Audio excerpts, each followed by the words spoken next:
You may have seen a few people test Flex Seal on a bucket, but you've never seen anything like mine.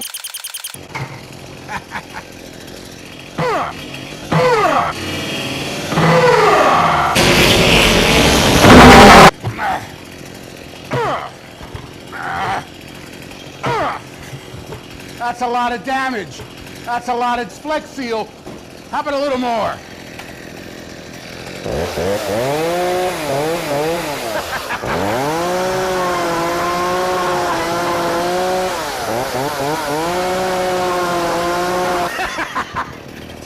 Now that's a lot of damage. How about a little more? Woo! That was a lot of fun. All right, let's seal it. Seal. Flex to spray a nice, even coating. Now you can see there's still some big gaps there. Okay. Wow, we had to repair a lot of damage. Wow, there's absolutely no Flex Seal. You may need to add a few more coats. Add a few more coats.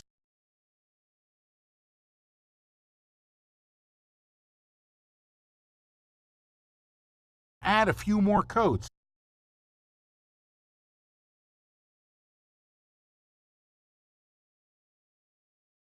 Damage.